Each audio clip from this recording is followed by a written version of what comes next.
further swear that After more than a decade of leadership, two Naperville School District 203 board members are saying goodbye. Donna, Wandke, and Kristin Fitzgerald joined the board in 2013 and will retire this year after not seeking re-election in April. There was hardly a dry eye in the boardroom on Monday, May 5th, as the colleagues participated in the school board meeting for one last time, listening to remarks from their peers. Challenging times.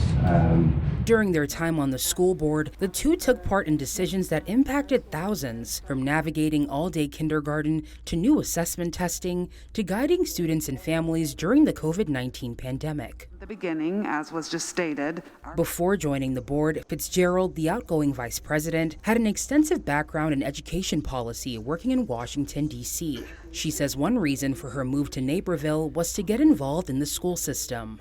I had worked for the Naperville Member of Congress representing Naperville, and so I knew how wonderful District 203 was, and there was no other place but here for me. So that's where we came, and unfortunately my husband passed away, and so I had stepped away from the work that I've been doing in public policy and was really focused on my kids and their schools. Motivated to improve student learning in the district, she ran for election, competing against her now friend, Donna Wandke.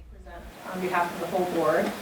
She and I joke about it, that we would see each other out there walking and knocking on doors and be like, oh gosh, there she is again. But that was our similarity. We both really cared about this job, and we both really value putting in the work to understand the community. Wandke was an educator for 8 years before stepping away from the field in 2000 to focus on her children and her work as a church leader. During that time, she remained active in schools, volunteering regularly, and serving as the president of a preschool board. She said those roles gave her the skills needed to serve students and families when she decided to run for the board and was ultimately elected. Having that experience really changed the questions that I asked in the board meetings, because I'd try to put myself back in my classroom and think about, well, how would I have reacted to this, or how would I have handled this situation?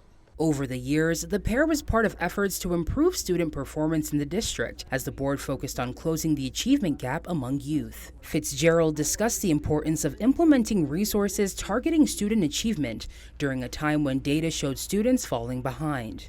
We hired 19 staff members. There were math specialists, there were instructional coaches, there were assistant principals, there were additional teachers. There was a whole variety of supports that we put in place, and those investments paid off. We saw actual significant improvements. Another focus was increasing students' access to technology, which Wandke says received some pushback at the time. Teachers were using technology more in things like Blackboard, where they were putting assignments and things for our students. It was really important that students had access to a device. This push for a more technological learning environment would be an unknowingly critical step in preparing for what was to come. In 2020, with Fitzgerald as president and Wandke as vice president, the board took on its greatest challenge yet, the COVID-19 pandemic. Having one-to-one devices, we had no idea the impact that would have during a time period like COVID. So it was important, but then it became more important in hindsight. Schools nationwide shut down in March of that year as fear and uncertainty loomed worldwide. We didn't know where things were going, or how bad it was going to get, or if it wasn't. We had no idea. And so as we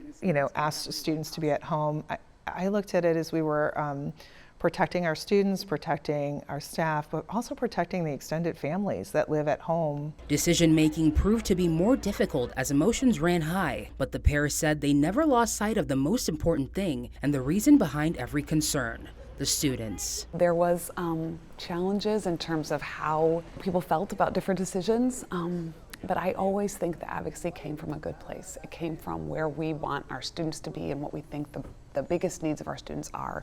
The two say pushing through the struggles of the pandemic helped them become better leaders and communicators for the families they served. They also expressed their joy working with one another throughout the years. I've been so lucky with Donna that we've been able to do so many things together. Being in leadership together, as you mentioned, that was wonderful. Leaving together, has been, very bittersweet. We both loved our role and the fact that the community trusted us to be in that role.